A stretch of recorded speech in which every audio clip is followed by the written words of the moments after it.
So magandang araw sa lahat ng mga nanonood ng video na ito. Magandang gabi kung gabi yung pinanonood. At may panibago na naman tayong topic na pag-uusapan. At ito ay doon sa nabasa ko kasing comment ng isang law enforcement agency. Patungkol nga dito sa panghuhuli na nagaganap sa ilang lugar sa mga three-wheeled vehicles, no? At ang nakita ko ang basis niya doon ay yung DILG Memo 2020-036. Although na-discuss na natin to sa ating vlog nung nakaraan, no? At mukhang di nakarating sa kanila yung video na yun, ay uulitin lang natin yung discussion na ito sa content na ito. So, ang topic natin ay ang DILG strictly banning tricycle, pedicab, and motorized pedicab as stated in DILG Memo 2020-036. Ang dapat maintindihan ng mga nagpapatupad ng batas. So, para sa mga nanonood, saan ko ba hinuhugot itong pinag-uusapan natin ngayon? Ito kasi yun, ano? Ayan, nabasa ko sa comment na siguro naman ako magkakaproblema dahil una-una public government agency naman tong nag-comment. At ito ay kinoment naman sa public, tawag dito, platform, which is the Facebook. Meron kasang isang comment sa isang abogado ito, nakalimutan ko yung pangalan. Tapos, tinag ang LTO Region 11 ba to? Regional Law Enforcement Section. Patungkol nga doon sa panguhuli sa mga bawbaw or tuk-tuk, no, or three-wheeled vehicles, na kahit kasi yung private, no, ay hinuhuli nila. So, ito yung sinabi nila. Please read Letter of Instruction Number 1482 Section 10 as amended by DILG Memorandum Circular Number 2020-036 prohibiting tricycles, pedicabs, and motorized pedicabs from operation on national highways. Thank you. So, ito yung nagiging basis daw nila para manghuli ng bawbaw o tuk-tuk sa mga highway or national highways.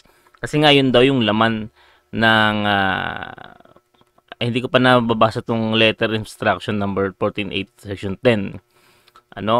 Pero itong DILG memo na to na 2020-036, nabanggitan natin to sa ating iba pang video.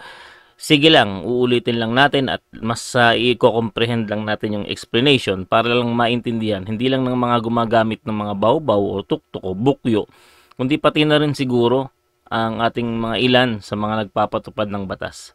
Marami siguro sasabihin ng iba, bakit abogado ko ba para ipaliwanag yan? Itong mga simpleng batas naman na ito, hindi naman siguro kailangan lang ng malalim na law degree para maintindihan mo. Naniniwala ako marunong ka lang magbasa at umintindi, maiintindihan mo to. No? Wag naman sana ikasama ng loob ng iba. At siguro, masasabi ko, kaya isa rin ako sa mga nagko-content nito, ay unang-una, gumagamit din kasi ako ng ganitong sasakyan pang pribadong paggamit. Ngayon, kung ang mangyayari, kahit yung pribadong gumagamit, ihuhulihin sa daanan dahil ang sinasabi itong circular number 2020-036, mukhang kailangan nating maintindihan lalo itong DILG memo na to sa mga pagkakataong ito. Again, sa dinidiscuss ko, yung private use three-wheeled vehicles ang pinag-uusapan natin. Kapag kasi yung inyong bawbaw, tuk-tuk, or bukyo, or yung Bajaj, RE, TBS King, or Piaggio Ape ay nakarehistro as sa ilalim ng TODA, ibang usapan na yun. Ang pinag-uusapan natin dito ay yung private use three-wheeled vehicles. Ayan. So, balikan natin yung DILG Memo 2020-036. So, ito yung DILG Memo. Patunayan ko sa inyo. Ito yun. Ayan Memorandum Circular DILG number yan, para makita nyo yung mouse. Number 2020-036. All provincial governors, city mayors, municipal mayors, presiding officer of the Sangguniang Panlalawigan, Sangguniang Lungsod, etc., concerned. Subject, prohibiting tricycles, pedicabs, and motorized pedicabs from operating on national highway. So, mahaba-haba yan. Yan. So, dito tayo punta sa section 2. Ang nakalagay, strict ban of tricycles and pedicabs along all national highways. Ang nakalagay dito, A, no tricycles, pedicabs along national highway.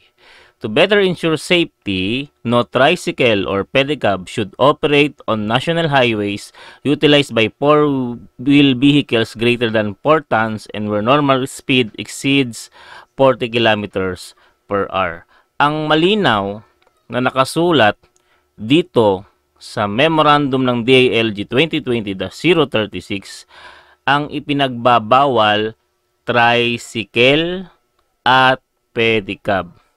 Kasama na daw yung motorized pedicab o yung mga pedicab na yung mga dipadjak na nilalagyan ng motor para hindi na din motor, ano. So yung tatlong yun, tricycle, pedicab at motorized pedicab, ang sinasabi sa memorandum na to na hindi pinapayagang mag-operate sa national highway, no, na kung saan dinadaanan daw ng mga greater than 4 tons vehicle at ang normal speed daw ay nag-i-exceed sa 40 kilometers per hour. Naiintindihan ko kasi yung tricycle medyo mabagal talaga. Dahil yung conventional ba tawag doon? O the traditional tricycle na nakikita natin, talagang hindi tatakbo ng ganong kabilis yun kasi hindi nga siya dinesign para maging ganon. So hindi siya magiging stable. And of course, yung pedicab ay hindi tatakbo ng 40 kilometers per hour. No? Kasi depadjak yan eh. So, malinaw naman doon, sinasabi sa DILG Memo 2020-036 na bawal ang tricycle or pedicab mag-operate. Pag sinabi natin operate, hindi pinapayagang dumaan sa national highway. Ito ngayon ang problema. Yung mga nanghuhuli ng bawbaw, tuktuk o bukyo, ito yung ginagamit na basis. Which is hindi ko mahanap yung salitang to better ensure safety, no tricycle, or symmetrically arranged three-wheeled vehicles or pedicab, no, na nakalagay doon sa memo. Dahil ang binabanggit lang, tricycle at pedicab. Tandaan nyo, hindi po pwedeng mamarkahan as tricycle ang mga three-wheeled vehicles. Mali po. Dahil mismong sa memo nila ng DILG, yan, balikan natin ito. Memorandum Circular 2007-01 ng DILG, nirelease January 2007, ang definition ng tricycle, ito ha, ayan, at hindi mabasa ng maayos sa screen, ayan. A motor vehicle composed of motorcycle fitted with a single-wheeled sidecar or motorcycle with two-wheel cab. Ibig sabihin yung tricycle na binabanggit ng DILG memo. As per DILG memo rin mismo, ang definition niya, motorcycle. Motor na dalawa gulong. Na una, nilagyan ng sidecar na may isang gulong. Or motorcycle na may two-wheel cab. Ibig sabihin yung parang likod ng, bawbaw, tuktok. Tapos itinungtong sa isang motorcycle. Na ipinaliwanag ko doon sa yung unsafe ba daw ang Bajaj. Balikan nyo na lang yung video ko. Nandun yung itsura nun eh. Hindi ko lang nailagay dito.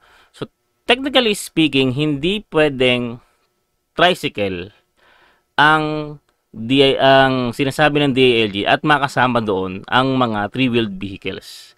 So, kung iti-trace back natin by definition of the tricycle, ito yung binabanggit na tricycle doon sa memorandum na inilabas ng DILG 2020-036.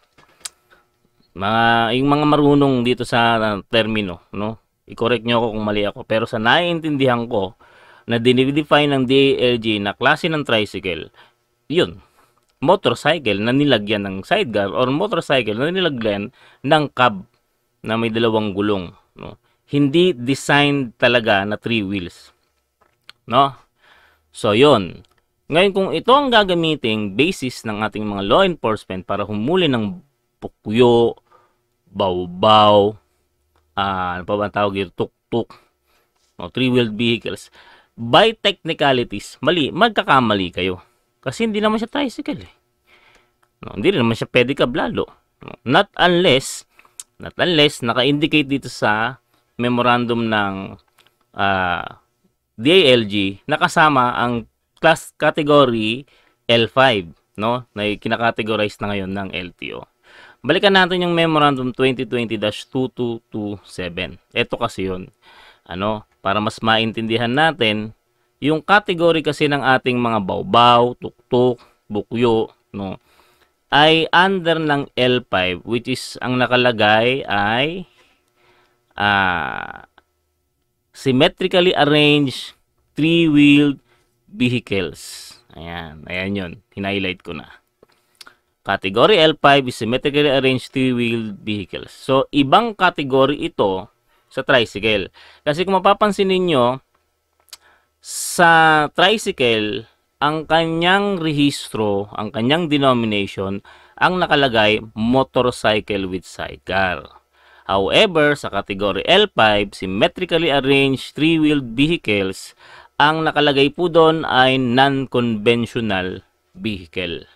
Meron nga akong nabasang isang ruling ng MMDA na hinuli ang isang bawbaw o tuktok o bukyo sa Commonwealth ata. Hinuli siya under the kaso ng tricycle ban, which is inilaban niya sa adjudication. Nanalo siya. Bakit? Hindi kasi mapatunayan nang humuli sa kanya tricycle siya. Napatunayan niyang hindi siya tricycle. So hindi siya masasakop ng tinatawag na tricycle ban. I-discuss ko yun sa other videos ko. So, in short, itong ginagamit natin bawbaw, tuktok, pukyo, no, na in private, ang ating pong category ay category L5, the three-wheeled vehicles, hindi tricycle. Kaya, magtataka ako, bakit yung mga private vehicle na three-wheeled, katulad ng mga bawbaw, tuktok, ay hinuhuli nyo under sa DILG Memo 2020-036, which is in category ay hindi sila kasama, no? At paulit-ulit ko pong sasabihin yun hanggat marindi kayo sa akin, na dapat nating maintindihan yun, na hindi tricycle ang mga bawbaw, tuktok, bukyo. Not unless ipina-under nyo yan sa TODA, no? So, ano po ang susundin ng privately used na mga three-wheeled vehicles? Ito po yun, nandito po yun sa memorandum ng LTO 2020-22227. Ayan, nakalagay dito, considering that the specification of these types of vehicles have advanced through time, operation of these vehicles along secondary national highways may be allowed if there is no alternate road designed by local government units and shall take the outermost lane or the rightmost portion of the road. In addition, with the respect to the power of LGUs in relation of traffic management, they may prohibit or allow the operation of these vehicles along the roads within their jurisdiction. So, intindihin nating maigi itong nandito sa LTO memo. So, yung kondisyon na nakalagay doon sa LTO memo 2020-2227, tatlo yun. Tagalogin natin. Sabi sa unang kondisyon, kung walang alternate road na dinesignate si LGU sa secondary national highway ay pwede ang mga three-wheeled vehicles or category L5 basta sa outer lane lang siya dadaan. Yan. Condition 2, kung may alternate road para sa mga category L5, category L5 po hindi po pang kung tricycle o tricycle dyan dadaan. Hindi nga po tricycle kasi si category L5 ay hindi sila pwede sa secondary national highway kung may alternate road para sa mga category L5. Ngayon, kung may local ordinance ang LGU na nagbabawal talaga sa mga TWB o three-wheeled vehicles or category L5, no, na dumaan sa national highway, bawal talaga sila kung malinaw, no. Meron kasi ako nakausap na sa isang lugar diyan sa may Mindanao, sinasabi nila nakalagay daw sa local ordinance nila. Nung binalikan ko yung local ordinance nila, wala namang nakasulat na bawal yung tuktok, bawbaw, o ano. Ang nakalagay pa rin tricycle at saka pedicab. Yan. So, yun yung kondisyon na sana ito naiintindihang maigi ng mga tagapagpatupad ng batas. Kasi ilang taon na ba? Magtatatlong taon nang inilabas ang memo nito para bang hindi pa nila naiintindihang lubos. Ganun ba? Parang galing to sa main ng LTO, parang di natin naiintindihan. Okay? So, kung walang alternate road, pwede siya sa secondary national highway.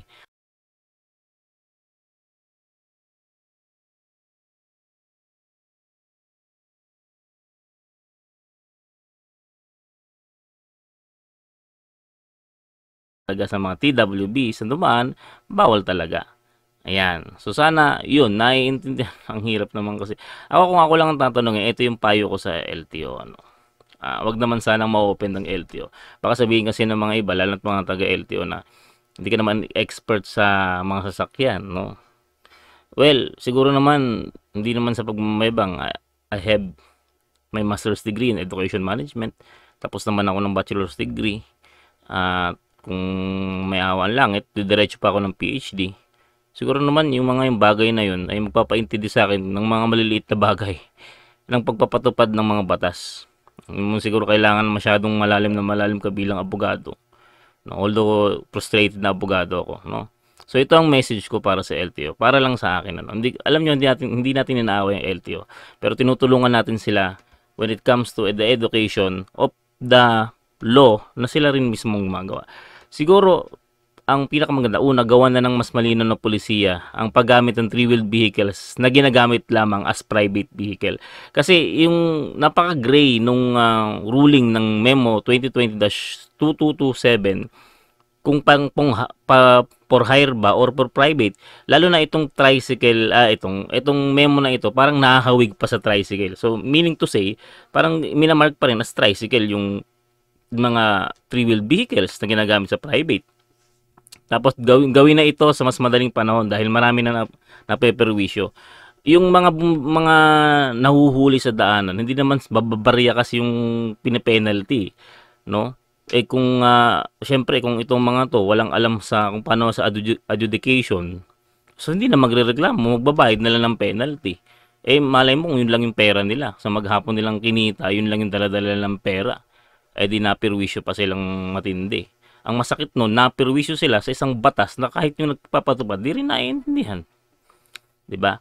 At gumawa ng research para sa mga nasabing sasakyan dahil mas malalaman nila ang base ng magiging operation nito kung sila mismo ay magre-research. Kasi alam mo, ang isang basis kung bakit hindi pinapayagan ng tricycle sa national highway kasi nga hindi makatakbo ng mas mabilis. Especially hindi siya makatakbo ng 40 kilometers per hour mahigit. Pero ang bawbaw o tuktok o bukyo tumatakbo ng 50 kilometers mahigit. Ang sa akin yung straight line na hindi ko napapansin gano'n pala kabilis ng takbo ko nung nakaraan lang. Pumalo ko ng 70 sa highway. Nakakaabot pa ako doon sa mga kotse. So, kung ang basis niya yung pagtakbo, yung speed niya, magkakamali ka kung hindi mo alam yung specification ng sasakyan. No? At tapos ito pa, dumadami yung tumatangkilik, parang ang nangyayari, naaasiwa silang bumili na natutuloy ng ganito kasi ang feeling nila, pinagkakaitan silang dumaan sa mga daan na pwede naman talaga silang dumaan kung tutusin. Nagkakagulo-gulo lang sa pagpapatupad ng batas. Kaya siguro para sa LTO, gumawa na ng mas malinaw. Lalo na kung ang gumagamit lang naman private vehicle.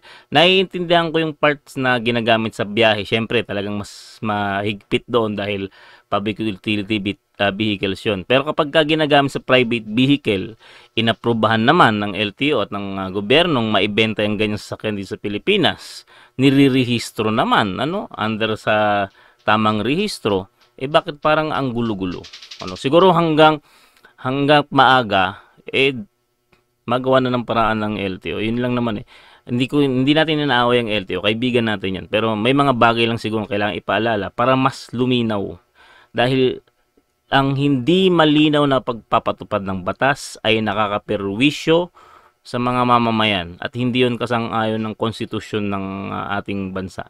Dapat ang batas hindi nakakaperwisyo kundi nakakatulong pa sa mamamayan. So yun lang ang akin. Dapat siguro maintindihan ito ng mga nagpapatupad ng batas pagdating sa pagpapatupad ng ng DILG Memo 2020-036. Kasi wala akong makita Wala akong makitang term na bawal ang bukyo doon, tuktok o bawbaw. Wala. By technicalities kasi pag sa batas dapat nakaletra para masabi mo talagang bawal.